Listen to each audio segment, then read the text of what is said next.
Hi, I am Contagion, and today I want to talk about VR.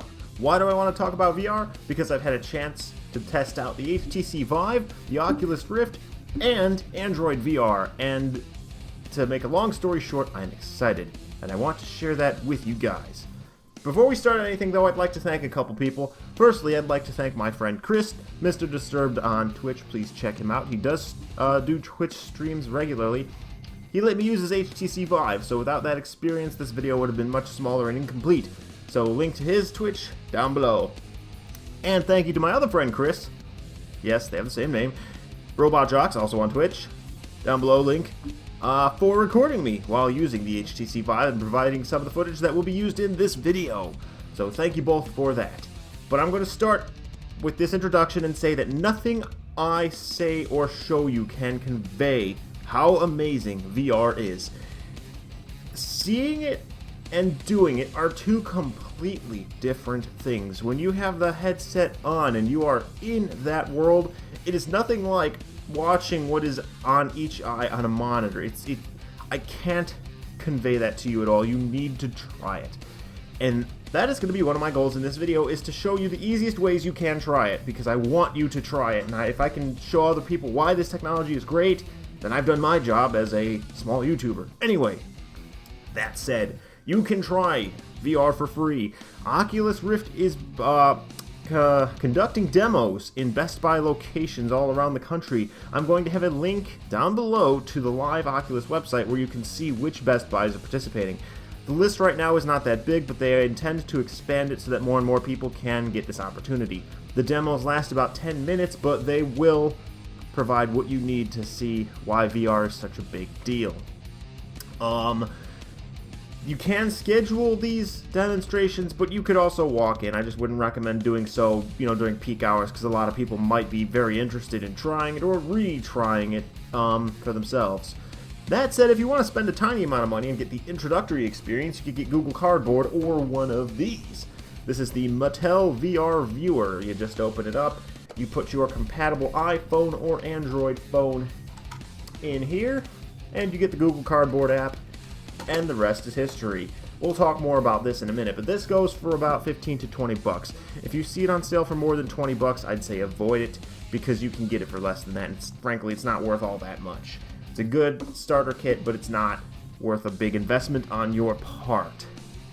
Those are the two cheapest ways to try VR right now. But what I'm going to do is start with the most basic experience, Google Cardboard. This guy. If you want to try VR, this guy is a good start. It's not going to give you that experience that wowed me. When I tried Cardboard at a friend's house a few months back, and I thought it was okay. I got a little motion sick after about 10 minutes with it, and same with this. Even on the best VR programs in Cardboard, you get that sense of 3D, like you could touch what's in front of you, because it's doing the same thing. It's projecting two different images to each eye to create one 3D image when you see it. But the frame rate is pretty low, and you have a rather small field of view. You see black circles, it's limited. It's a good introduction to VR, but it's not going to give you the experience that will wow you. And it's pretty neat. It's a good thing to play with, but I don't think this thing is the real deal, to be honest. Worth 20 bucks, definitely fun to screw around with, and there are some cool apps on the Android store, but for me, I have to put this thing down after every 10 or so minutes of using it just because I start to get motion sick from it. I mean, it runs at like maybe 60 frames a second, maybe 30. It feels like 30, but low frame rates you really notice on VR. That said, let's transition into the Oculus. I'm going to get to the HTC Rift last. The Oculus, when I put that on at Best Buy, it blew me away immediately because I put the headset on and I was in a different place.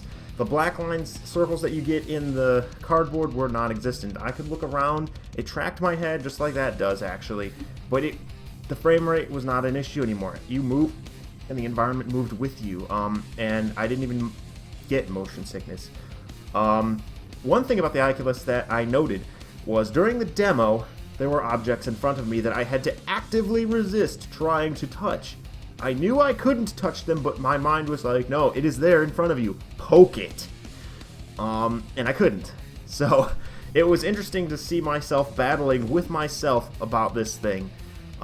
Definitely a very cool experience. The Oculus Rift is pretty darn cool. You use an Xbox One controller with applications in the Xbox, though it does have some limited motion tracking capability. And I did find the controller to be a bit wonky. There is a rock climbing game that I got used to pretty quick, but it wasn't... The controller did not do for me what actual haptic controls would have done. That said, there is definitely a place for the controller, and I can see why it is compelling, and I'm still definitely compelled by it, but it isn't the best. That said, let's talk about the HTC Vive, and thanks again to Chris for letting me use his. HTC Vive, like the Oculus, you put it on and you are in a different place, but you get those two controllers, and the sensors on those controllers are impeccable and intuitive. When you see that controller, when your friend holds it out for you, you can grab it, pick it up, it's exactly where you think it would be, and then once it's in your hand, it becomes your hand. And it's the most immersive thing I have ever experienced in my entire life. There is a demo in the HTC Vive, it's Valve Lab, and in one part of it you go to a mountain, and there are sticks that you throw for this dog to fetch. You pick up the stick just like in real life, it's right there. You grab it, you throw it. I can't... It blows me away. I'm obviously speechless, even though I've written notes and prepared for this. It's just that damn good. Yeah, everything about it was just intuitive. Granted, there are some cons I'm going to get into, but again, I just want to reiterate that I can't convey this well enough to you. You have to try it one way or another. I was having a discussion with my wife last night about this, and she was like, what do I need VR for? I have a TV. And I can see why someone who hasn't tried VR would say that. But once you try it, I think you'll understand. I mean, I went into it with low expectations. I was like, yeah, whatever, it's just going to be a gimmick. It absolutely, definitely is not a gimmick. Anyway, there are things that we still need to overcome when it comes to VR. First things first, cords. Especially with the HTC Vive, you get used to the cords coming out of the back of your headset, but it's still easy to kind of trip over them and maybe lose track of where they are if you're getting too into what you're doing. And that is something I think in time we'll get the technology to wirelessly transmit all of that data and it'll become better, but it's something we need to overcome because nobody wants all of that hanging out from them, especially if you want to notch that immersion up even more. Next is the complexity of the setup. Obviously the Oculus is better with this because you need only hook it up to your computer and you're good to go, but with the HTC Vive you need to get a big room, you need to clear out that big room, you need to have the position sensors, and after that it's gravy, but there is a lot to it.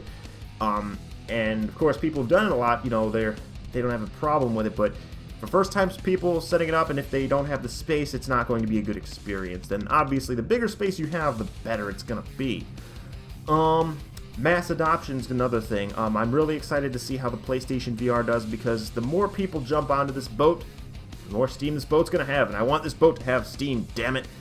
So that's another hurdle we have to overcome.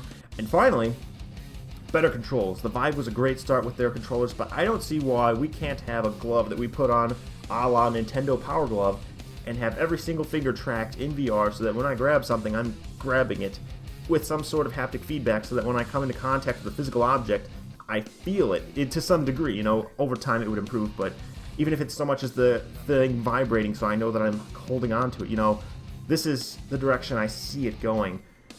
And yeah, apart from that, VR is amazing. The possibilities for this are so endless. You can be anywhere with anyone, doing anything, sitting in your house. I'm really excited. It's not like 80s crappy VR running on a 486. This is the real freaking deal. Anyway, that's all I've got. Please let me know what you think. Be sure to check out the links to my buddies in the description as well as the Oculus Live site so that you yourself might have this experience. And thanks again. I'll see you guys in the next video. Bye! There you guys have it. My first impressions of VR, having been able to try the Android VR, the Oculus Rift, and the HTC Vive. Gotta say I'm pretty lucky to have been able to try all of those, and I encourage you guys to do so. Again, check the description to see how you can try the Rift for free, and also check out my friends Chris and Chris for helping me along this journey. I will see you guys in the next video, and let me know if you want to see more stuff like this. Thanks again, and bye-bye.